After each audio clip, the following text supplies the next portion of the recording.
planet faces a lot of problems, but in some parts of the world, people live in a time of overconsumption, abundance of food, and an eagerness to be fit and healthy.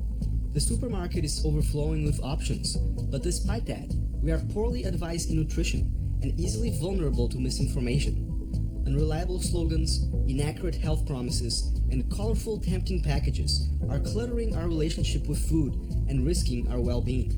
We are bombarded by conflicting information about food, diets, and supplements. So how can we know what's best for us? Which foods improve health, and which ones can potentially promote disease? I have struggled with these questions for a long time, and it has been a challenge to find a diet that would help me achieve my health goals. After trying several yo-yo diets over the years, I decided to change my lifestyle by simply incorporating lots of plant-based foods into my diet. So far, it has worked for me. I lost 50 pounds, got my blood pressure, blood sugar, and cholesterol under control, and overall felt really good. But it was a work in progress, and I still had many questions and concerns about nutrition and living this plant-based lifestyle for the long run. Especially now, with a recent addition to our family, I felt that I really needed to find answers. So I decided to go on a journey to search for the truth and to uncover many of the myths surrounding food. For 3 years, I traveled across the country and interviewed the world's top authorities on the subject, as well as people that had experienced amazing life-changing benefits through healthy eating. All to explore the idea of what is the healthiest and most sustainable diet for ourselves, future generations, and our planet. So join me on this journey of shocking discoveries and buckle up, because what you're about to learn might forever change the way you look at the food on your plate.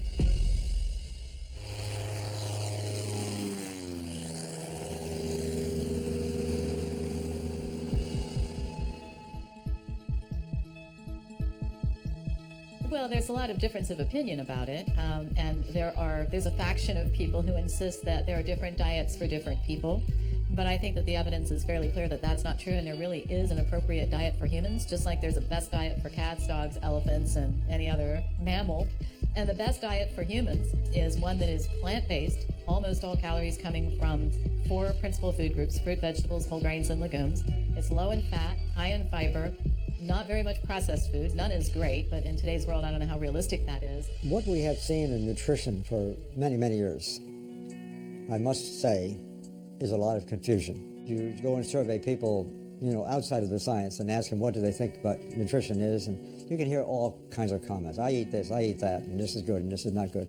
There's also confusion in the professions. Medical doctors are not trained in this field. And there's confusion in my own field, biomedical research. We don't get an opportunity to tell, the real science, I think, the way it should be told, because we're overwhelmed with the corporate sector trying to sell stuff. We are living in extreme times where we have 27% of people dying of heart disease, 25% of cancer, 10% of stroke, 4 or 5% from diabetes, the same number for Alzheimer's. I mean, these are, in many, many cases, diseases of nutritional ignorance and diseases that are all based on our lifestyle choices. There are a lot of different dietary theories out there, but I think one fact is kind of indisputable.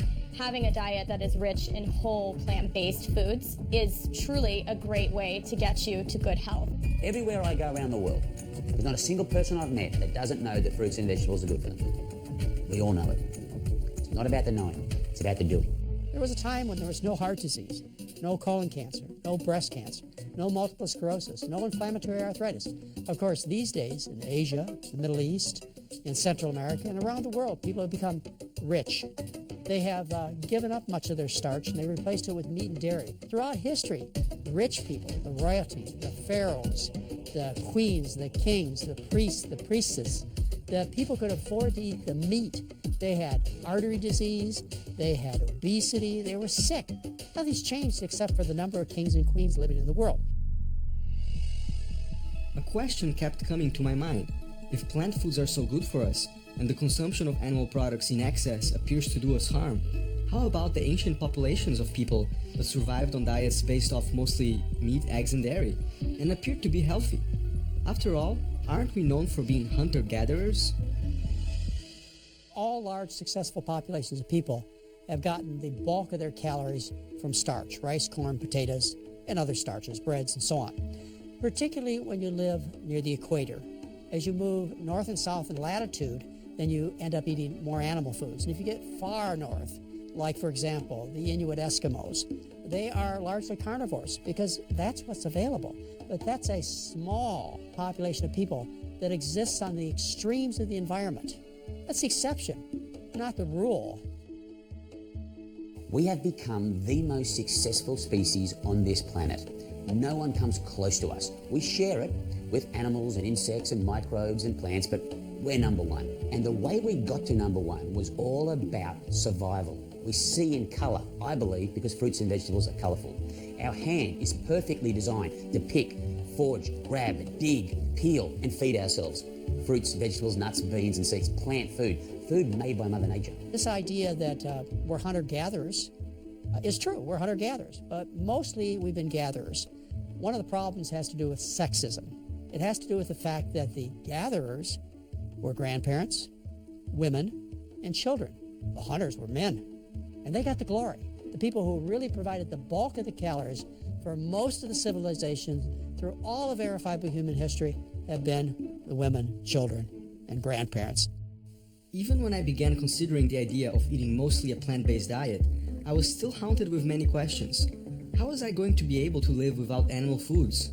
I didn't want to become nutrient deficient.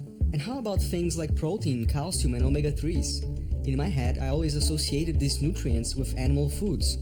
I needed to find out if those were valid concerns or simply myths.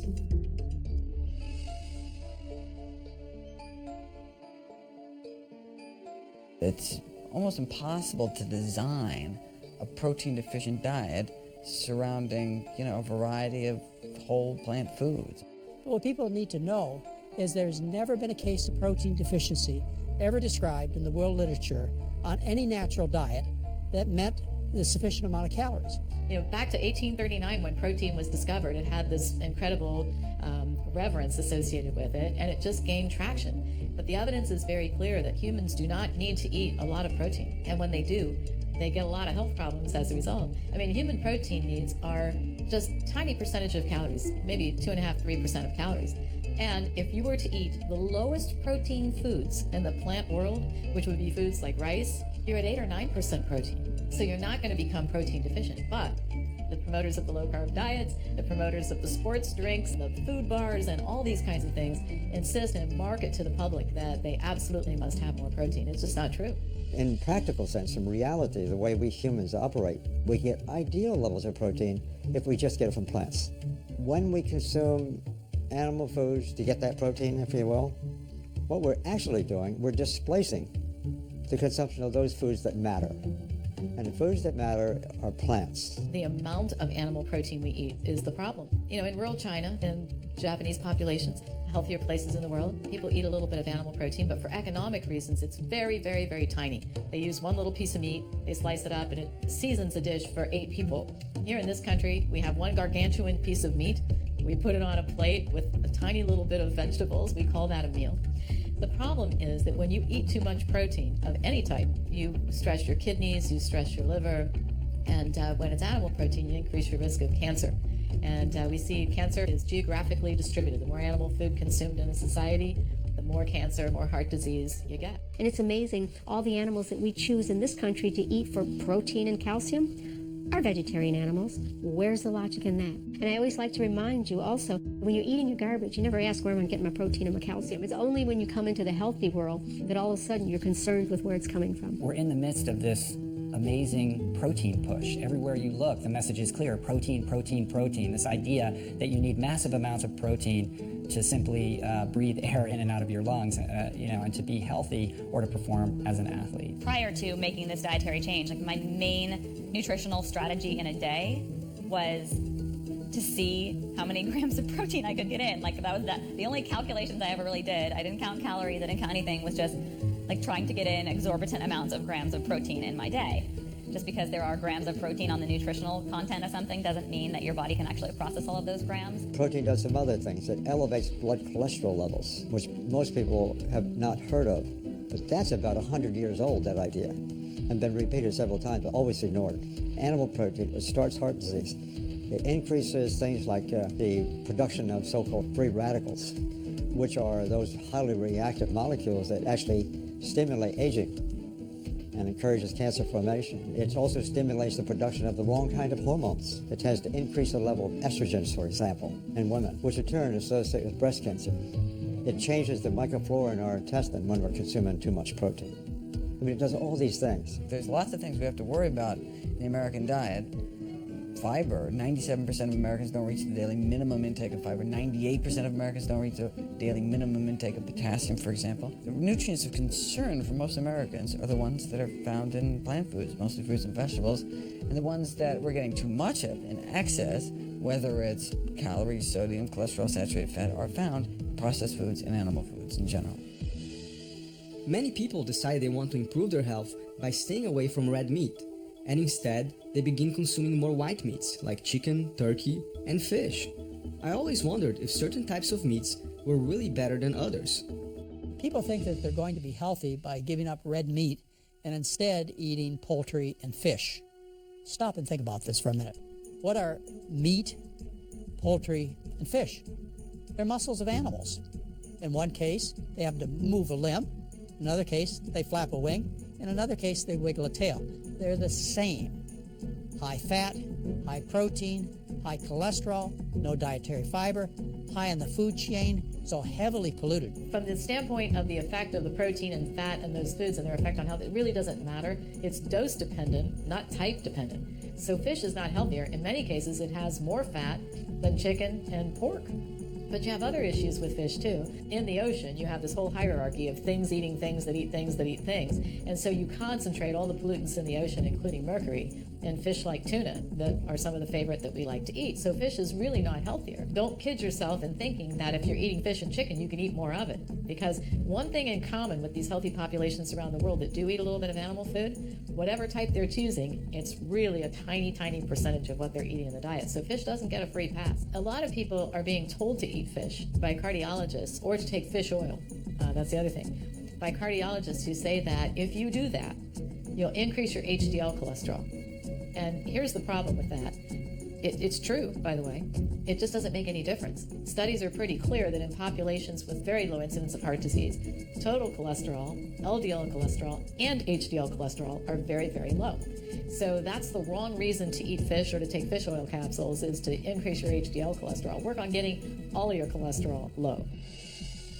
Since I was a kid, I always heard that milk was a very important food, and I consumed a lot of it.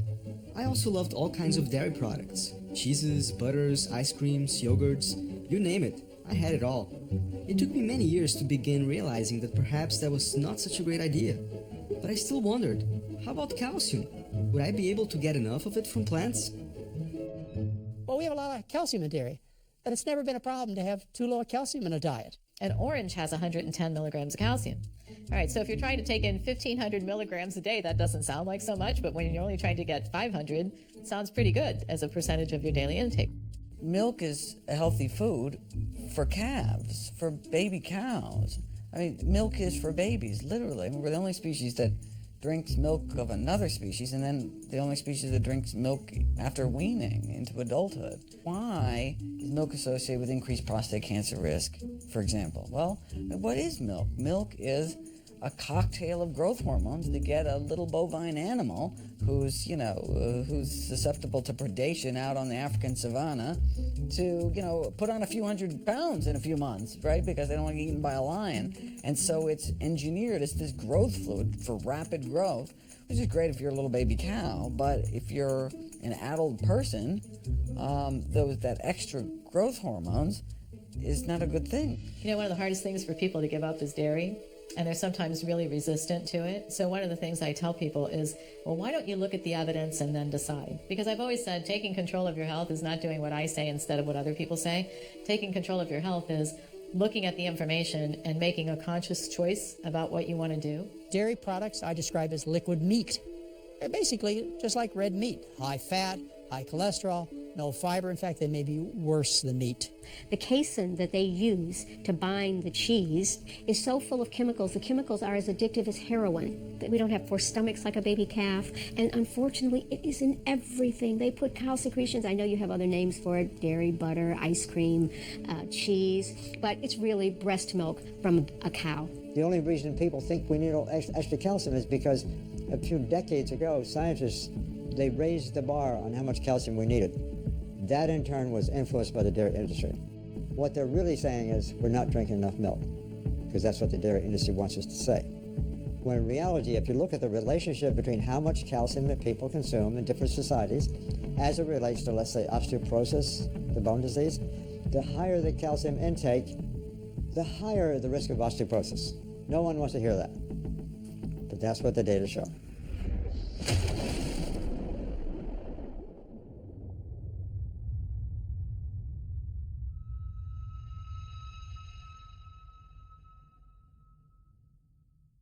What goes on inside an egg during incubation? Well, after a week, the eye shows up clearly in the embryo as the first external organ to develop. Gestation is much further advanced at 10 days. The chick's outline is more pronounced as other organs begin to form. At 14 days, you can see the shape of the chick. The contents of the egg provide nourishment during the incubation period. Most people can't imagine starting their day without eggs. It's the favorite breakfast option around the world. And eggs make their way everywhere, in breads, cakes, candies, dressings, and even drinks. Eggs have played an important role in our foraging ancestors' nutrition and survival. Overall, eggs are regarded as a healthy food, rich in protein, minerals, and fats. But in today's world, are eggs really a good food choice? I was shocked to discover the mounting amount of scientific evidence showing that eggs, and especially commercial eggs, might not be the healthy food that we all once thought it to be. Eggs are the most concentrated source of dietary cholesterol in the average person's diet. And dietary cholesterol can lead to an increase in blood cholesterol levels, which is a leading risk factor for our #1 killer of men and women, heart disease. Eggs have kind of the same issue as dairy in some ways, because commercial eggs are from chickens that are commercially raised. So if you ever knew how they were raised, it's horrible. You would never go near it, one. So it's disgusting. But aside from the disgustingness of it, commercial chickens are fed antibiotics to keep them bigger. It makes them bigger, cephalosporin to be specific. They are fed feed that's usually corn and soy, genetically modified. So BT toxin, corn, Roundup Ready corn, Roundup Ready soy. So those are affecting, again, the bacteria and the microbiome of the chicken and then of you, because you're ingesting it, it's bioaccumulative. A commercial chicken egg is mostly omega-6, it's not omega-3, so it's a horrible polyunsaturated profile. And that's, the least of the problems, because like I said, you've got the residue from glyphosate and BT toxin and pesticides. The next nutrients on my list were omega-3 fatty acids. Who hasn't heard about fish oil capsules and their supposedly great health benefits? There seems to be a lot of controversy on this topic. I was curious to find out how much of these fats we needed to stay healthy, and how would someone get them if they didn't eat fish? A lot of these silly dietary fads become an industry. There's a lot of money to be made making products that cater to them and that sort of thing, and I'm convinced that's the omega-3 thing. Okay, so here's the deal. There are two essential fatty acids, omega-3s and 6s. All the rest of them your body synthesizes. Essential means must come from food. All right, so we find omega-3 fatty acids in foods like seafood, walnuts, flax seeds, some soy, all right? And then we find omega-6 fatty acids in land animals, chicken, pork, beef, and polyunsaturated vegetable oils. All right, so you can see what our problem is. We eat a lot of omega-6 fatty acids. And in fact, the ratio of omega-3 to omega-6 fatty acids used to be between 1:1 and 1:4. You know what it is today? Between 1:25 and 1:30. So this has led a lot of people to say, my gosh, this is so out of whack. Omega-6 is up here, omega-3 is down here. Maybe what we ought to do is take omega-3 fatty acid pills, fish oil pills, and encourage fish eating to get that omega-3 back up to that ratio that we have been accustomed to as a population. Okay, there's no evidence that it works. In fact, a large meta-analysis that looked at 89 studies showed that it didn't make any difference in health outcomes. But besides that, wouldn't it be better to lower the omega-6 fatty acid in the diet? Stop eating all those land animals, stop consuming all that plant oil, and the ratio goes back to normal. So let's not supplement with omega-3. Let's ratchet down omega-6 and we end up where we need to be. There's no money in the decreasing omega-6. There's a lot of money in selling people omega-3 pills and getting them to eat fish. In fact, when you take a supplement, omega-3s, we've got some really good evidence now, summarizing a lot of studies. The higher the use of omega-3s, the higher is the risk for type 2 diabetes. And even there's evidence that cancer goes up too. It does exactly the opposite of what people think it does. It's disgusting. It's one of those ridiculous things. Early on, there was data suggesting that it might be beneficial, but now the preponderance of evidence is that fish oil is useless. So there's this billion-dollar industry that's basically selling people fish oil as snake oil. For many guys, eating a diet rich in meat is seen as a reflection of their manhood and associated with being strong and manly. I felt the same way for most of my life, so I was really surprised to come across studies that showed that such a diet might actually have the contrary effect in the long run. Here they are eating a meat that's going to make them macho, right? Has the opposite effect. That's not being very macho to have erectile dysfunction.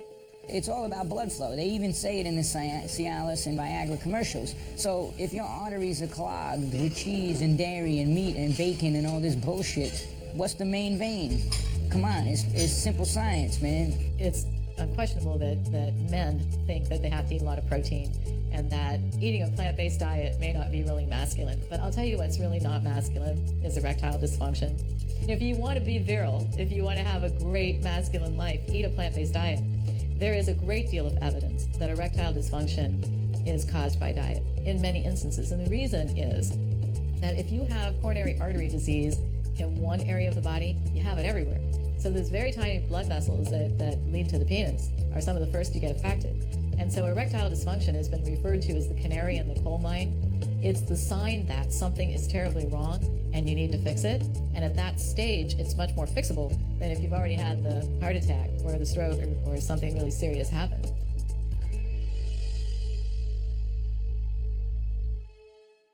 Obesity is linked to more than 60 chronic diseases, and it is common knowledge that there is an epidemic of obesity around the world. Today, 2/3 of adults and nearly 1/3 of children in America struggle with it. It seems like in the last 30 years, human waistlines have simply grown out of proportion, and if obesity rates stay consistent, by 2030, 51% of the American population could potentially be obese. As far as dieting or losing weight, people take two approaches that don't work for the long term. And so, of course, they say diets don't work. One approach is they try and starve themselves and be hungry all the time. These are portion-controlled diets, typical diets that people have followed. They don't work because you're hungry all the time. You can't tolerate that kind of pain. The alternative is the make-yourself-sick diets. And those are the high-protein, high-fat, low-carbohydrate diets. Over the last few decades, there has been an explosion of commercial diets in the US, most of them revolving around the idea that eating few carbs and lots of animal protein helps with weight loss, all orchestrated by multi-million-dollar ingenious advertising campaigns and celebrity endorsements. As a result, nowadays most people associate carbs with weight gain. For many years, I worked really hard to cut my carbs, without any long-term results and without fully understanding why I was doing it. I wanted to find out what the latest science had to say about these low-carb diets. Robert Atkins, some years ago, in 1973, published his first book, in which he argued that it's not the problem with the fat, it's not the problem with the protein, but mostly fat. He said, that's not the problem. The problem is we consume too much carbohydrate. And he made that point. We should be consuming a low-carb diet, he said. And then many other people wrote the same thing. The South Beach diet is only a copycat, for the most part, of the Atkins diet. The Zone diet is basically a copycat, different name. The blood type diet, in many regards, is also a copycat. Good calories, bad calories. Gary Taubes, same thing. Even Michael Pollan, I have to say, Omnivore's Dilemma. And the paleo diet in this day and time is a copycat.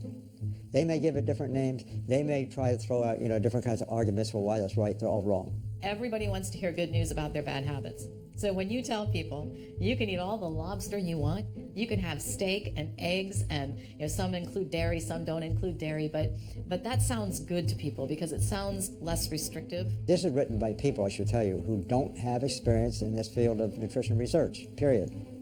Most of them have never even published a single paper in the scientific literature. Some of the people who are talking about low-carb diets are a little better than news reporters, and that's not to take anything away from their skill at investigating things, but they don't have the skills to evaluate scientific information. Low-carb diets, they make you sick, and as a result, your whole body gets sick with artery disease and kidney damage, liver damage, and so on. They increase mortality. That's been shown over and over again in major studies. But they also make you sick in a way that you lose your appetite. The dieter goes, oh, I finally found it. And then you go into ketosis, you lost your appetite. As a result, you're able to sustain yourself without thinking about food all the time because you're sick. These diets are dangerous, and people should not be on them. Well, you know, the biggest lies in the world are the ones that have a little truth. We all know that. It's a great tactic. It's true. I happen to agree that we should cut down on simple carbohydrates. You see, that's out of context of the whole. You know, sugar, white flour. That makes sense. So in that sense, there's a little truth. But they don't always point that out. They just say low carb, low carb, low carb. Listen, forget about what you like and dislike. Think about what your objective is. All right? Let's just acknowledge we all like eating junk food. If you put chocolate in front of me today, I'll have some, right? But that doesn't lead to health. I personally knew several people who experienced amazing healing and health benefits after adopting some kind of a plant-based diet, including myself. But at the same time, I had also met others who were still experiencing health issues or were struggling with their weight after adopting this lifestyle, some for many years. So it made me wonder, was there a flaw in this diet? First vegetarian that I knew well about 40 years ago was actually a vegan. He was a very strict vegetarian. He lived on Coca-Cola and potato chips. He was fat and greasy and unhealthy. So being a vegetarian means really nothing to me. 90% of the vegetarians are still consuming dairy, 90%. And they also consume sometimes some fish and sometimes some chicken and eggs and so forth. The nutrient composition of the vegetarian diet is not very different from the non-vegetarian. So as a result, if you compare the health of vegetarians with non-vegetarians, you can't expect to see very much. When somebody's decided they're going to be vegan, in other words, eat no animal foods, they've made a declaration as to their physical and mental strength and their interest and their willingness to work hard. After all, if you become vegan, you have to stand up to your mother-in-law and your doctor and your dietitian. You have to, quote, risk protein and calcium deficiency, even though that's not true. But the problem is that too many vegans, they don't look good. They're overweight. They're unhealthy looking. I don't really like to use the words vegan and vegetarian because it's not describing the kind of science I'm talking about. I would call myself a fat vegan when I first started out. That's exactly what I was, and I was trying to tell everyone how great this lifestyle is, and it saved me, it reversed my heart disease. But yet, I was still walking around about 75 pounds to 100 pounds overweight. Now, why is somebody a fat vegan? Not because they give up the animal foods. That's a good thing. You need to give up the animal foods. But what they haven't given up is the oil, the olive oil, the other vegetable oils. The fat you eat is the fat you wear, whether it comes from a plant or an animal. So I made the change. I removed the foods in my diet that were empty calories, the oils, the fats, the sugars, the processed foods, the food additives that kept me coming back for more. Those companies add those things purposely to get us to not eat just one potato chip. We need the whole bag. There's millions of overweight people in this country, and they're all struggling trying this diet or that diet, and they try this diet for a week or that diet for a week, and they're spending a lot of money on all these different diet programs and pills and supplements and adding things to their diet to lose weight or to get healthy. And that's where we need to realize that a whole foods plant-based diet is free. There's no shakes, there's no bars, there's no powders, there's no counting calories. We eat until we're full and satisfied and stop, and that's it. As much as I like the idea of eating exclusively a plant-based diet, especially since it had worked for me, I wanted this film to be very accurate with the latest science on food. So I wondered if realistically, from a scientific perspective, could every person in this day and age eat a plant-based diet 100% of the time? I can't say, and I don't think science can say, that everybody has to be 100%, all the time. I can argue the case, I think, for the vast majority of people, we ought to be at least 90, probably 95%. We've got good science for that. And in many cases, if people already have a disease, it's a good idea. They should be 100% all the time. So that's my scientific argument. I have another practical argument, though, on this question concerning how far do you go. And that is that if we're going to adopt this dietary lifestyle, it's really important that we become accustomed to it. And we should go probably 100% if we can, and stay there. And don't tease ourselves with the other things. Because what happens, we never become accustomed to this, where our taste preferences change. If you do it right, there are no health issues. In fact, the side effects are you're going to lose weight, you're going to look better, you're going to have more energy, you're going to avoid most of the common degenerative conditions most of the time, you're going to have a longer life and a healthier and a better life. That's about what happens when you do this. So there isn't a downside. We often hear that the key to good health is moderation, and it makes sense. But why then does it not seem to work for most people?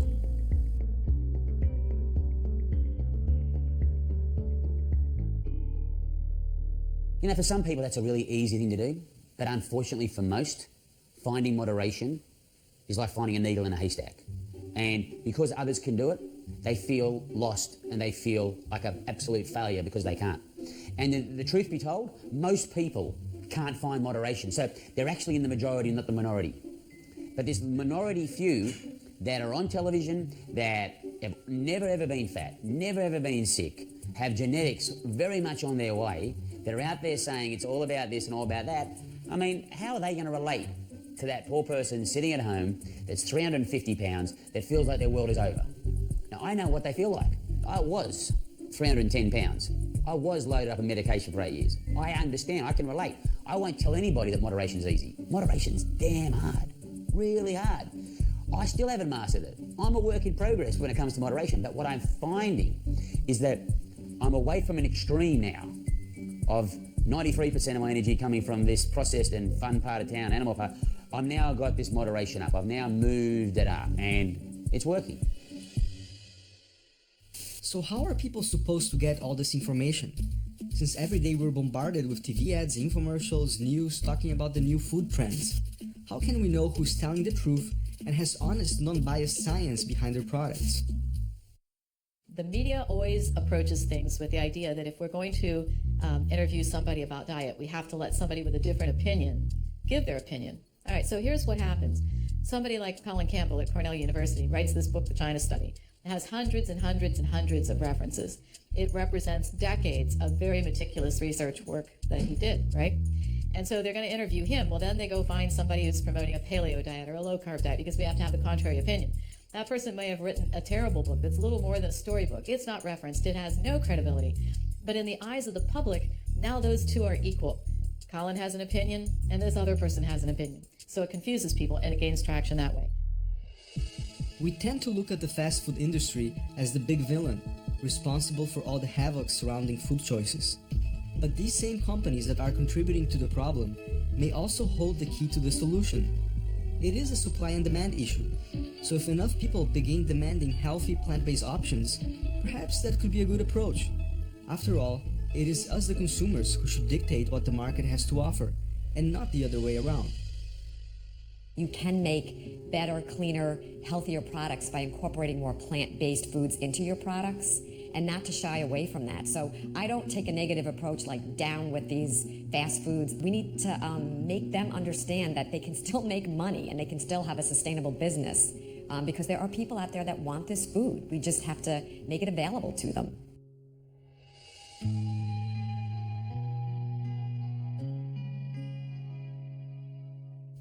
Most people rely on their doctors for information about diet and nutrition, but several medical school programs show that doctors get very little training on nutrition, sometimes none at all. As I went through medical school and then I went through residency and I started after that working on my own as a physician, after a while I became kind of a little bit frustrated with my inability to really help people. Because what I felt was happening was that I was just basically seeing patients, asked to see them very quickly, and was really left with limited options as far as what I could do. I really felt what I needed to do with the time that I had, what I was left to do was just basically treat symptoms instead of trying to get to the root cause of the problem or the root cause of their disease. So it left me basically practicing, I think, the kind of medicine that the majority of people are practicing in the U.S., which is pharmaceutical-based medicine. And I don't have a problem with medication. I think medications are wonderful, medications are great, they're necessary. For a lot of people, they are really the only option. And for many people, they're a good option. But I think what we're missing is that there's something else that's out there. I was outsourcing my health to somebody else. I was coming along saying, here's some money, you fix me, I'm busy over here. And when are you going to come up with a drug that's going to cure me? By using more chemicals to correct the imbalance, we're actually causing the imbalances to be even stronger. I found that people who've been on medications for a long time are developing a lot of side effects from those medications, where then are causing other organs in their bodies to become diseased. Their functioning is weakening, their overall health is weakening, their immune system is getting deficient. You really need to infuse that with something that's going to help rebuild it. So if somebody comes along and says, doctor, I can take this patient, and by doing these simple things, changing their diet, getting them to eat a little bit differently, more plant-based, getting them to exercise a little more, do you realize that I could make this diabetes, essentially, if you were to test them again, virtually go away? And a lot of doctors in this country, some may be familiar with the idea, but a lot of them, even to this day, would still say, no, I don't think that would be possible. The cause of most of our diseases and the cure is within anybody's reach who gets the knowledge. The problem is they have to make some change. That's a small problem. The real problem is there's no money in doing the right thing. There's money in selling you statins and blood pressure pills and powerful arthritis drugs and laxatives and antacids. That's where the money is. So that's where the education goes. We have to shift the dollars from expensive procedures and shift it more towards education, teaching people, showing them about their disease and why it's there, and teaching them the things that they can do day in and day out that would positively impact that disease and possibly even get it certainly improved and maybe even reversed in some cases. You can expect artery disease to stabilize and reverse and the symptoms to go away. You can expect the type 2 diabetes, if it's really type 2 diabetes, to be cured 100% of the time with diet change and associated weight loss. You can expect the arthritis to improve and go away and be cured many times if they're inflammatory arthritis. The bowel problems, all the way from indigestion to constipation to colitis, you can expect a cure when you direct your attention to the cause of the problem and you fix it.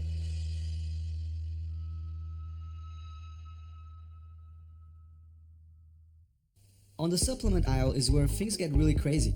It seems like every product can improve our health in one way or another. Some support each of our different organs.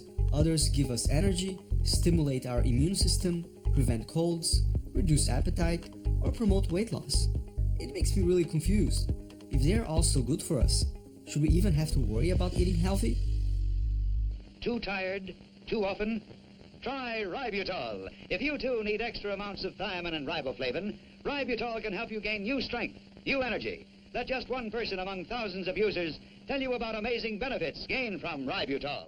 There's some products out there that could be beneficial to our health, and there's nothing wrong with them, but I think the problem comes when people overdo or overuse that one product and look at it as the silver bullet, the thing that's going to cure all my ills.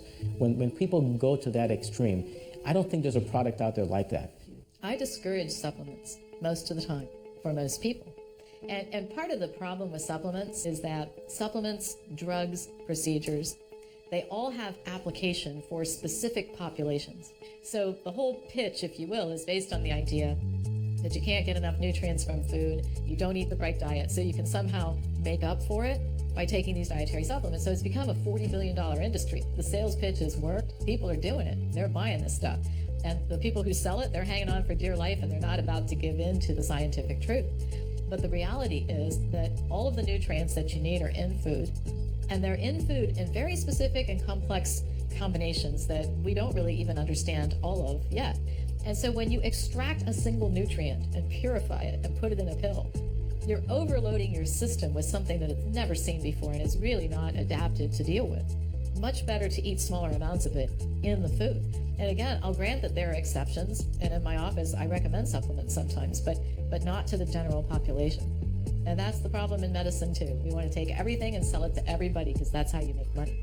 A lot of people have done a lot of disservice to many, many people trying to offer a magic pill or a magic this or a solution in 5 days that's going to change your life. And the simple reality is that you can't do 20 years of damage by ignoring Mother Nature's best, the fruits, the vegetables, the nuts, the beans, the seeds. You can't spend 20 years saying no to that and then expect people in white coats to come up with something that's going to solve that in 5 days. So what we have to do is we have to see the error of our ways, which was turning our back on Mother Nature, and we have to turn towards her for a solution. Vitamin supplements, for example. We've got a lot of data that when you take them out of context like that and use them that way, in a short run, yeah, they look sort of interesting. Maybe they're looking good for a little while, especially in people who may be really low on them. But in the long run, no. They don't work. And yet we're spending $32 billion a year on nutrition supplements. The most important supplement for those eating plant-based diets is of vitamin B12, a regular reliable source of vitamin B12. It doesn't have to be supplements, but there's B12 fortified foods. But it's very important, it's critical for everyone eating a plant-based diet to get a regular reliable source of vitamin B12. There's only two vitamins not created by plants. One is vitamin D, created by animals, such as yourself when you walk out in the sun. And the other is vitamin B12, not made by plants, not made by animals either. It's made by little microbes that blanket the earth, so might have gotten enough from drinking out of a mountain stream or well water. But now we chlorinate the water supply to kill off any bacteria, so we don't get a lot of B12 in our water anymore. Don't get a lot of cholera either. That's a good thing. But because of the way we live in our sanitized modern world, got to get B12 from somewhere. Our fellow great apes get it from bugs, dirt, and feces, but I prefer a more sanitary route, which is a 2,500 microgram supplement once a week, costs less than $5 a year, or vitamin B12 fortified foods every day. We spend more money on healthcare than any other country in the world, yet we have some of the highest rates of chronic disease on the planet. Fortunately, it seems that some health insurance providers, including Medicare, are beginning to embrace the concept of disease prevention through diet, instead of spending millions of dollars trying to simply manage the problem when it might already be too late. So Medicare now accepts for reimbursement both the Dean Ornish program for reversing heart disease as well as the Pritikin program, and this is out of a recognition that it's not only safer, it's not only cheaper, but actually more effective than kind of the traditional approach, which is very costly surgery and a lifetime of drugs. And so, this is great from a whole. Most important thing is reducing suffering and saving lives. But from a kind of a fiscal responsibility, it's so much cheaper, it's so much more cost effective. And who's fitting the bill? Well, if it's Medicare, it's taxpayers. So they're saving money by making people healthier. For most people, it is hard to imagine that anybody could perform well as an athlete without consuming any animal products. Not to mention being a world-class athlete or even a world champion. I'm a professional triathlete specializing in the Ironman distance. I'm also the Ultraman world champion. I have been racing triathlon professionally for 10 years. I've finished 66 Ironman races, and I love to train and race all the time. I'm an ultra-endurance athlete. Most people have heard of an Ironman. If you haven't, an Ironman is a very long triathlon during which, over the course of a one-day period, you swim 2.4 miles, you ride your bike 112 miles, and then you run a marathon. Well, Ultraman is essentially double that distance. And in 2009, I was the fastest American and 6th place overall in this race. I do believe that last season on a plant-based diet was my strongest that I've ever been. I did a couple of Ironman races that were amongst the top 5 best performances in my career, and I was able to win the Ultraman World Championships. What you're also seeing are athletes like MMA fighters. They're realizing performance gains. They're recovering more quickly in between their workouts.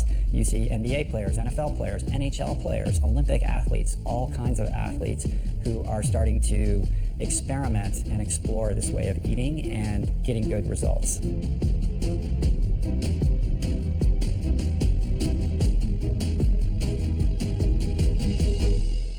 I've been doing this for over 8 years right now. I've never had a problem building lean muscle mass. I continue to get stronger, fitter, and faster, and it's fine. For me now, the proof is in the pudding. I know that I am stronger than I've ever been without animal products, and so I proved it really to myself, and I'm hopefully proved to other people that it can be done.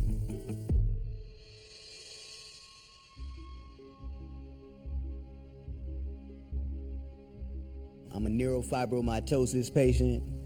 I'm an ambassador for a couple organizations that do philanthropic work for sick children. I'm an MPNST cancer survivor. MPNST is a rare sarcoma. It's one of the most aggressive and fast infiltrating cancers that there is on the planet. I've had over 325 tumors removed from my body. I've lived a very, very rigorous and painful last 3.5 years battling for my life, and I had a decision to make. I'm either gonna let this take me or I'm gonna fight. Giving up wasn't an option. I don't know what's gonna happen, but I'm not gonna die sitting down or laying down. I'm gonna keep my hands up, my head tucked, and I'm not gonna stop swinging until it's over. And without a plant-based diet, I would not be here today. It kind of kept my cancer at bay, and it's allowing me to thrive in ways I didn't know was possible. The insane mindset that animal protein is the key to being very healthy, almost killed me. I'm not saying plant-based diets cure or they're the end-all be-all, but what I am saying is that if you're going through some type of health crisis, your odds are very, very much greater when you embrace a plant-based lifestyle. Those are just the facts. And my life is the living proof.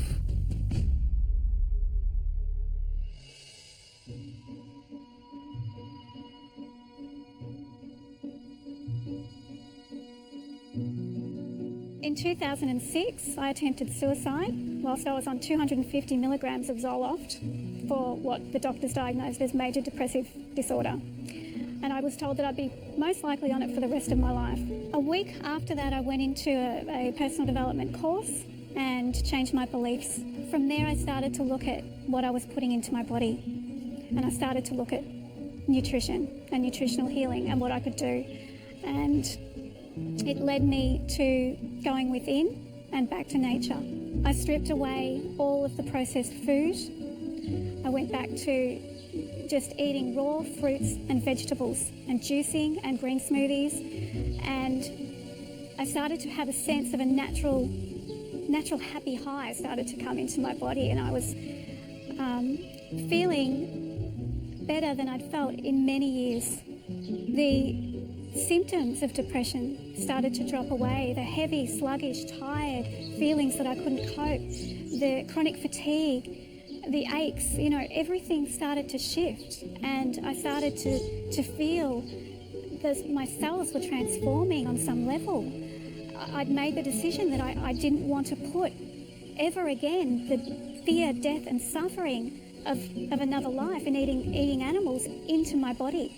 And that translated to a shift for me. I cured my own depression and I've never looked back.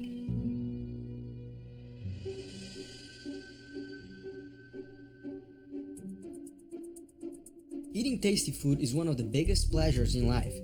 So many people might argue that even though eating an unhealthy diet is not good for them, they don't want to jeopardize the fun aspect of it, and therefore they continue eating unhealthy things.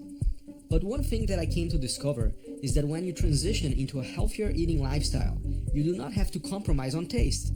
Yes, you will go through a transition period, but once your taste buds and your body's chemistry begins to change, you will start to crave and really enjoy these foods.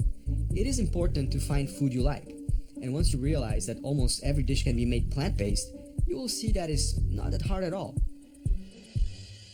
There's such a stigma with the word vegan, I guess, that people just get automatically turned off and just assume that it's going to suck. But it's like, it doesn't. It's, if anything, to me, and like that's another big thing of why I do it, because it's better. To me, I think food just is way better this way. I would say just try it. You'll surprise yourself. When you're becoming vegetarian and you're giving up the meat and the dairy and the eggs, the only thing you know for food, you think you're going to starve to death. You have to understand that marinara sauce and pasta and lasagna and bean burritos and oatmeal and hash brown potatoes and so on, things you love. That's where you get your calories and your protein, your vitamins and your minerals. There are so many beautiful, wonderful, amazing, delicious plant-based foods out there.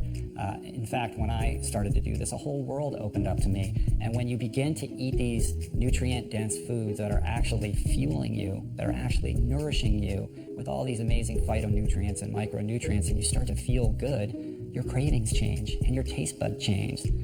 That cheeseburger that you couldn't get out of your mind, suddenly you're not thinking about that anymore, and you're actually craving that kale smoothie. And that's something that happened to me that I would have never thought would have happened. People think that vegan food just tastes like crap, and that's not true. I think people think that being vegan might potentially be strange, that people are weird, that you have to be a hippie or you have to embrace wearing hemp clothes or something. You want to have a burger, you can have a burger. You want to have spaghetti and meatballs, you can have spaghetti and meatballs. You want to have fries, you want to have chocolate mousse, you want to have pumpkin pie, you want to have stuffing, you want to have, even hot dogs. And so when you're looking at the idea of taking the leap into this way of eating and living, don't look at what you're going to be not eating. embrace and be excited about the adventure of all these new foods that you're going to be bringing into your life. Eating healthy will not do you much good if you can't afford it, or if it leaves a big hole in your pocket. So my next question was, is it possible to eat healthy on a tight budget? A common misconception is that a whole foods plant-based diet is very expensive. I routinely post pictures of my grocery receipts, and I take my whole bounty that I bought at the produce market and put it out on the table so people can see how much I end up with, and they're shocked.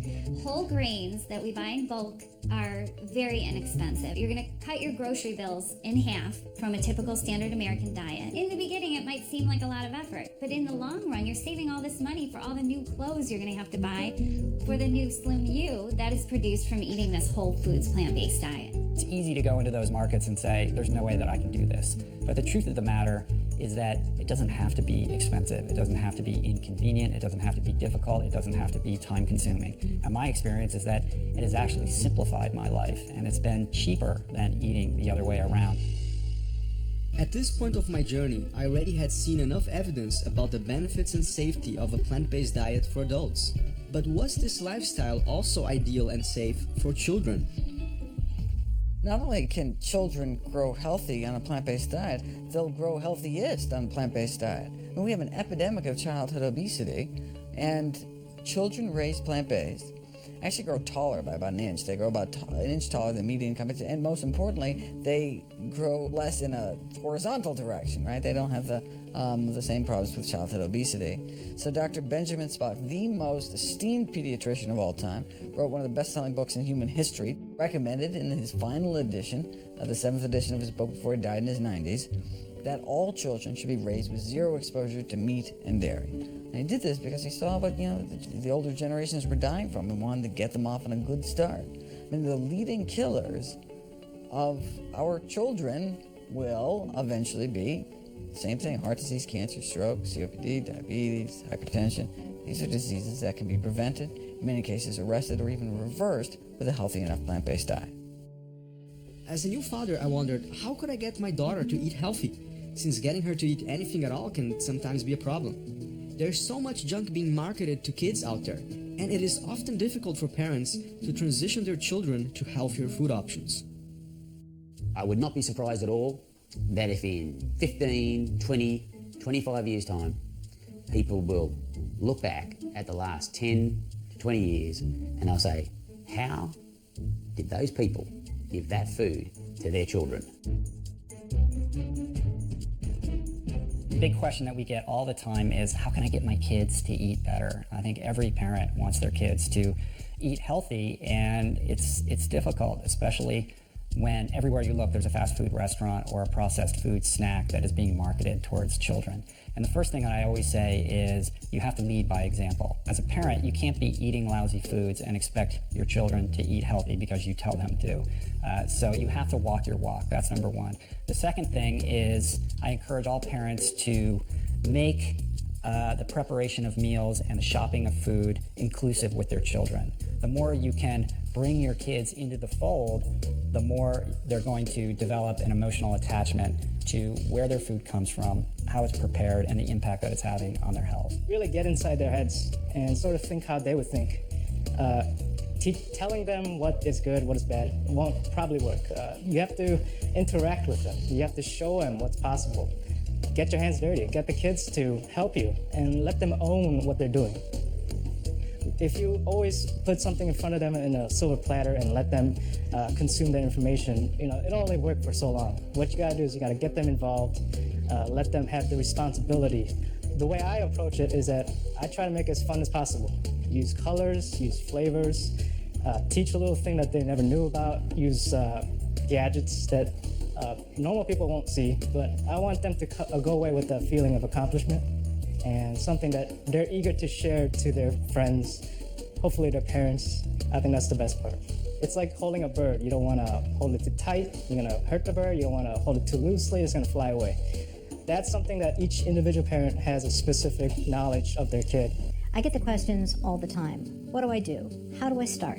How do I tell my kids? Oh, they're going to be so disappointed that they're not having meat on their plates, that they're not having dairy. Try a vegan burger. It's basically the same thing. You just leave the meat out. That's great for kids, because why? You're going to put that burger on that bun. You're going to put all the fixins on that. Whatever your kids like, you make it exactly the same. That's a great way to get started. I mean, I think with the younger generation, what's so exciting is that they get to start young. I mean, I'm not going to have any regrets, but it sort of bums me out a little bit that I'm just now discovering this in my 30s, because I wish I would have done this when I was younger, because just the thoughts of like the energy that I would have had in college. I think the other thing is to not have hard and fast rules with your children. You can't eat that, and you have to eat this, and instead respect them as independent, sentient beings who have the wherewithal to make conscious decisions for themselves. So at our home, we serve plant-based foods all the time. We don't have any animal products here. But when my 10-year-old daughter goes to a birthday party, she's surrounded by, chicken McNuggets and birthday cake and all of that. And we don't say to her, you can't eat those foods. We say, have a great time at the birthday party and make the right choice for you. And that doesn't mean that she always makes the right choice. That way, you are empowering them. This is a lifetime we're talking about. This is a long road ahead. So it's about getting your children to think consciously about their own choices so that when they reach the age of maturity, they are informed and educated and prepared to be responsible stewards of the planet and responsible stewards of their own bodies. I could not make a film about food choices and not explore the topic of organic versus non-organic. It seems that everybody is obsessed with those words and is becoming increasingly averse to foods that don't carry an organic label. Others fear that consuming more plant-based foods might be damaging to their health due to the increase of pesticides in those foods. But should this really be our biggest concern?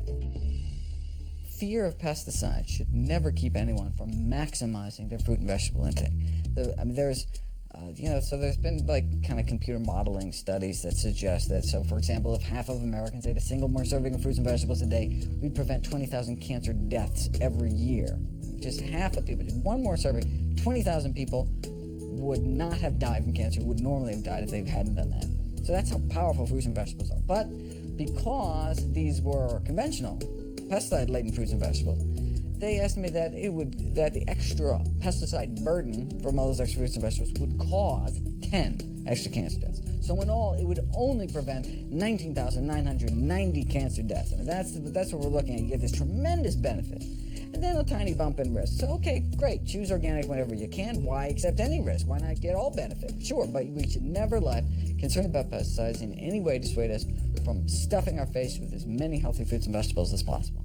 If you're eating meat, you're eating commercial meat, and you're worried about switching to plant-based diet and worried about the pesticides on the produce, you're being ridiculous because you're getting a fraction of the pesticides by eating the vegetable that you can mostly wash it off. Remember, you can soak your vegetables and use a wash to get pesticide residue off. You cannot wash the pesticide off of the hamburger meat you're about to prepare. I encourage people just to go ahead and buy whatever produce they can afford, whatever produce looks the freshest that week in the grocery store, and whatever's on sale. So that's where they're going to save money, is not worrying about, I have to buy organic bell peppers and they cost me $4 each. That's not a sustainable lifestyle.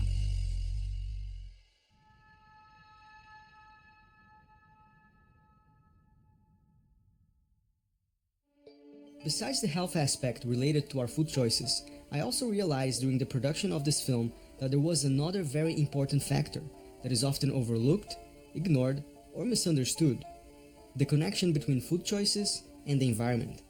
I was really shocked after reading the United Nations report on global warming.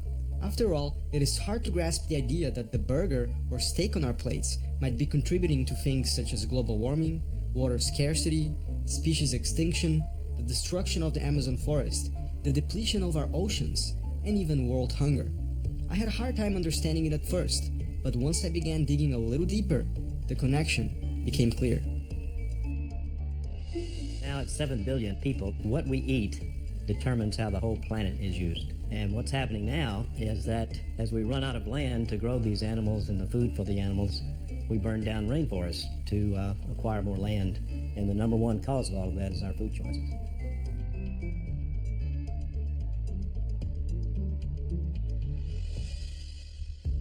It's expected to have a 40% shortage in freshwater supplies by the year 2030.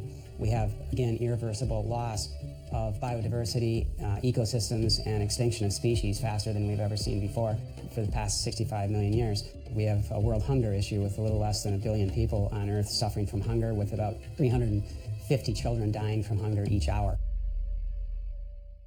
You might be asking yourself, how is all that possible?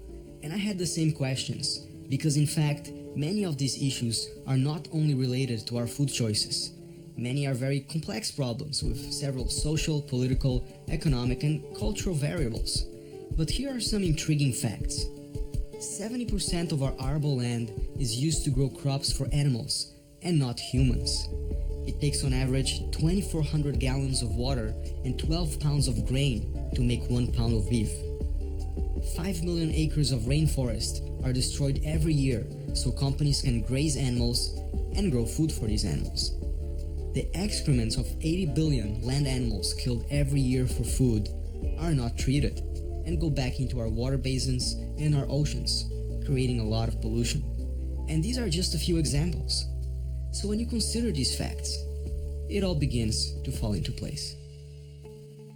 We need to focus more and understand more what the footprint is, the complete life cycle analysis, ecological, environmental, depleting footprint is of that item versus just how close it is to you, or whether it's even organic or not. It's much less of a footprint to eat something that was grown 1,500 miles away, if it was plant-based, than it is to eat a food item that was slaughtered, that was an animal product, by your next-door neighbor. And our largest footprint is across all sectors, our food choice specifically as it relates to eating animals. No matter how green or eco-friendly we try to be, the truth is that by nature, we are a very destructive species. Almost everything we do has a negative impact on the environment. So many people often try to minimize their footprint by doing things like switching to more effective light bulbs, taking short showers, bicycling to work, using solar energy, or even buying an electric car. And those are all great things. But the question is, are these actions in fact the easiest and most effective when it comes to helping protect our planet and its resources? If you look at the four major problems, we've got overpopulation, and we're adding about 1 million people every 4 days, net. Then you get to the way we live and the way we consume stuff. All that stuff is coming from finite resources which we are steadily depleting. So those first two factors, the overpopulation and the way we live, are driving the third one, which is our dependence on fossil fuels. Look at the numbers. Since 1950, the line for consumption of fossil fuels have gone steadily up every year, and there's no end in sight. The fourth big driver of all of these environmental issues, particularly global warming, is the way we eat, is our consumption of the meat, dairy, eggs, and fish, and that keeps going up. It requires per calorie over 10 times as much land, 10 times as much water, and 10 times as much energy. And it ranges, but the average is well over 10 times, and that's a big number. Now, the good news is we can change what we eat, any individual, overnight. People say, well, what would happen if everybody changed at once? Well, that's not going to happen. The bad news is those first three items, overpopulation, overconsumption, and dependence on fossil fuels, each one of those will take decades, if not centuries, to fix.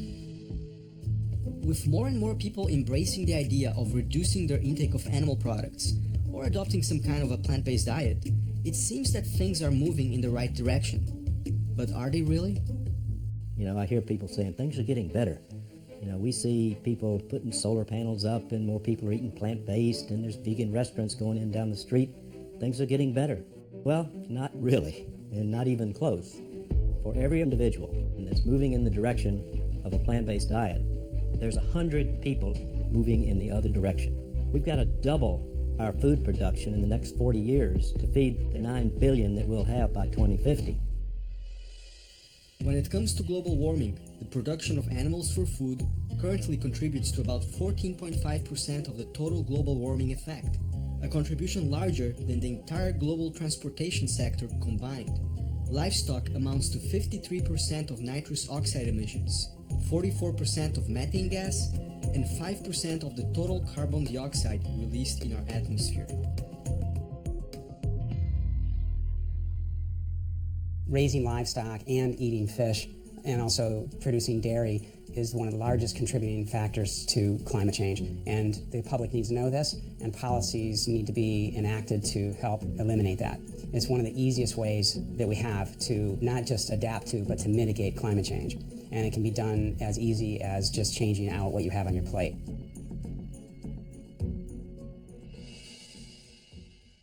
Organic grass-fed beef seems to be the new trend, and the idea sounds really appealing. Cows that live off grass, don't take any antibiotics, and therefore supposedly provide a healthier food source for us when compared to factory-farmed animals. But is there a catch? It's a very large movement today, and I think that what's happening is that there's been a shift because of more and more people being concerned about the humane raising of animals and moving away from factory farms. They're moving toward grass-fed operations or pasture-fed operations. It's a complete fabrication by the meat and dairy industries to continue perpetuating the slaughtering of animals, because even though some animal might be humane raised, they're still not humane killed. And all of the animals that are still placed on your plate have to be slaughtered in some manner. And so there's still a humane issue there. But from an environmental standpoint, in many aspects, raising grass-fed beef is less sustainable than factory-fed animals. And the reason is because it's so land-intensive. It may require 8 pounds of feed to produce 1 pound of an animal product if it were beef, but in a grass-fed situation, sometimes it's 10 times that much. It may be 70, 80 times from a grass-fed to a grain-fed beef. Additionally, from a climate change standpoint, grass-fed cattle produce 40 to 60% more greenhouse gas emissions, meaning methane, carbon dioxide, land use changes, than a grain-fed cow would. Another thing often taken for granted is the depletion of our oceans.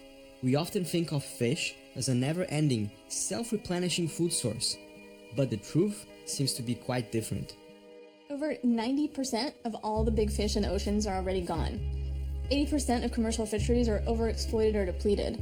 The fishing fleets are chasing the last of the fish and have to travel further and further away from the land and deeper into the ocean to catch them.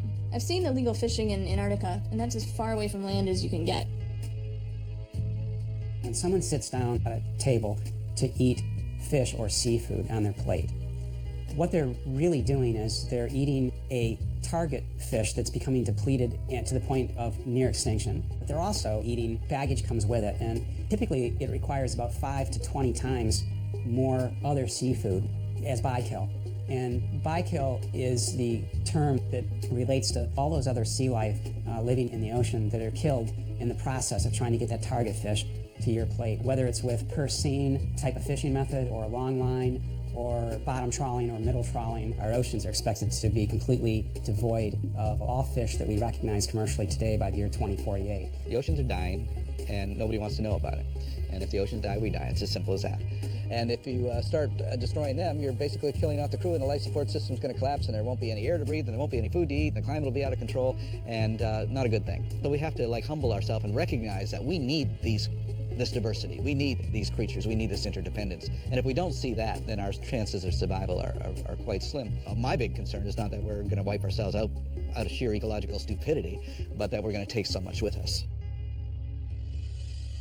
So much confusion and so much debate that it just boggles my mind that we can't think like third graders and say, why not just address the number one cause here? You know, we got 10 holes in the boat. The boat's sinking. Which hole do we go first? Go to the big hole. Fill that big hole first. I mean, so often we're looking at just what we would like to eat because it satisfies our taste preferences. Well, we're at a point in time, in order to save humanity, essentially save our species, which is not an overstatement at all, we need to start looking outside of self and start looking at how our choices are fully affecting those around us, those species that we share this planet with, and especially future generations. A couple years back, I saw a documentary called Earthlings that exposed the conditions in which farm animals are slaughtered. It made a big impact on me. I knew that animals got killed for food, but seeing how it actually happened and seeing the suffering, pain, and terror that these animals go through put things into a new perspective for me. I was already eating mostly plant-based foods at a time, but after seeing those images, I decided I could not contribute to the killing of innocent animals any longer. So I became a 100% plant eater. I was not in a position to judge anybody. After all, I ate animals for over 30 years of my life. But I wanted to understand how come in this day and age such a massive genocide was allowed, and how come us, the general population, government, and corporations allowed for this to happen.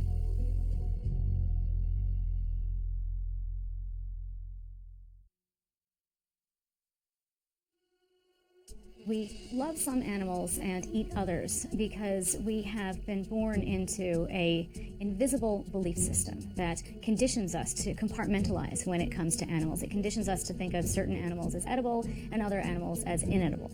And the invisible belief system that conditions us to eat certain animals is what I call carnism. One way carnism remains invisible is by remaining unnamed. If we don't name it, we can't even think about it, so we can't question it. When we don't see something, obviously, it becomes much easier to maintain this mythology that there is no problem, there is no atrocity.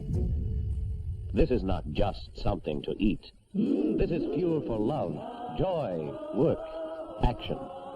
This is life. You think they're just animals? They have intelligence, they have language, signal, they have love. So when they're about to face death in a death chamber, they fear and they sad and they anger. You know, everybody talks about the Holocaust. What about the Holocaust we're creating for the animals? Every year we're killing billions and billions of animals. And you want peace on Earth? Peace on Earth is for all living entities, not just humans.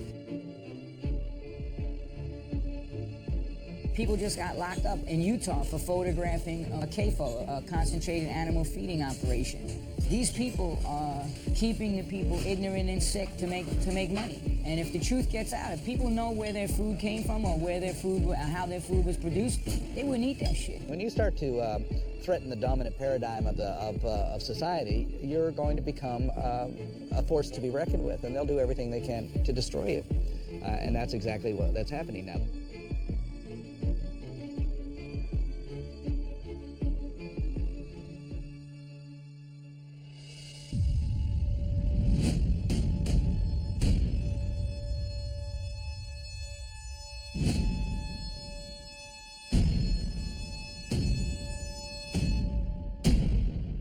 There are still people who will see that and they'll be resistant. I mean, I was one of those people. You know, I grew up in Texas eating beef all the time, and I loved animals. I always loved the companion animals I grew up with, and, you know, I never really thought much. I thought I was eating healthy. So I think a lot of the resistance that people feel is because we're so conditioned to eat these things all the time. We've been conditioned from a very young age. And even if we make the intellectual connection, even if we say, yes, I'm eating a cow, we still don't make the emotional connection. Because if we did, we would feel the empathy that would cause us to feel disgusted rather than appetized. I couldn't pretend anymore that was eating that chunk of chicken breast was the same as the broccoli next to it. It just didn't. I couldn't fake it to myself anymore. And there's a reason why, you know, slaughterhouses and feedlots are not located in densely populated areas. It's not for lack of space. It's because people don't want us to see it. And then those animals go on a long journey to the slaughterhouse at night usually. So we don't see a lot of that, and that's by design. Who's to say which animals are to be tortured and killed? We've decided in America, in our part of the world,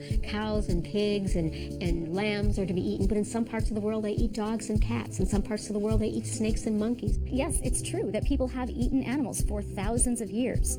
But today, for many people in the world, there is absolutely no need to eat animals. You know, we are causing, as human beings, massive suffering to other sentient beings, suffering that is completely unnecessary. When eating animals is no longer a necessity for survival, then it becomes a choice, and choices always stem from beliefs. There is a popular myth that perpetuates the idea that fish don't feel any pain. That makes it easier for people to consume it, since it seems to be more humane. But is it really true? Fish have proprioception, they have feelings, and so there are a number of researchers that would tell you very clearly that it's a very uncompassionate way to eat. You're slaughtering between 1 and 3 trillion fish per year, and all of those fish have sensory reception, they all have feelings. The industries depend on keeping these facts out of our consciousness. So, for example, we learn to resist taking in information from those who may help us begin to question carnism. If you shoot the messenger, you don't have to take seriously the implications of their message. So we need to educate our children the true meaning of what these animals really are. By showing and by awareness about life of the pig or chicken is very much the same as life of cat and dog.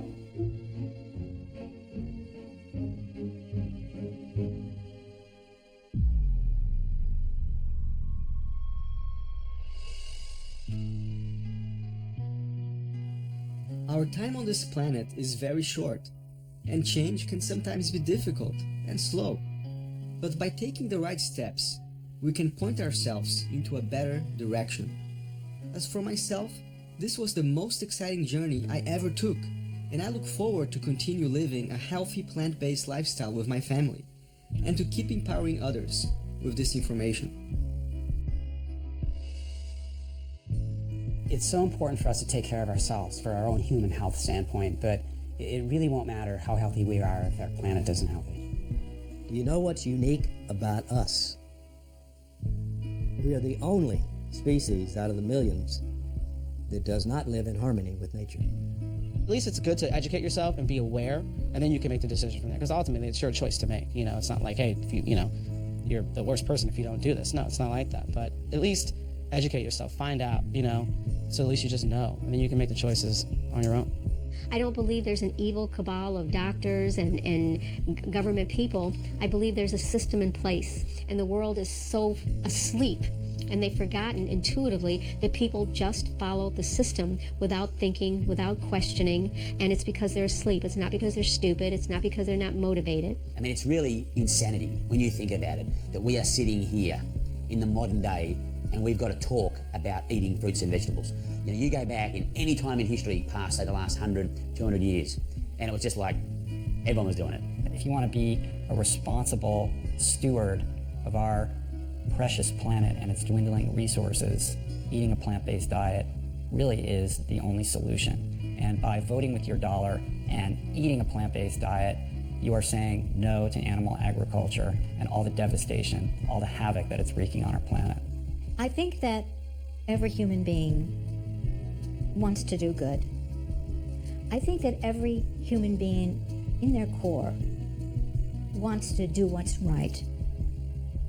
And I think that if we look at it and we say, you know what is it that I can do today to make the environment better, to make my health better, and have compassion for animals, for our fellow creatures? What is it that I can do today? I can start on the path to a plant-based diet.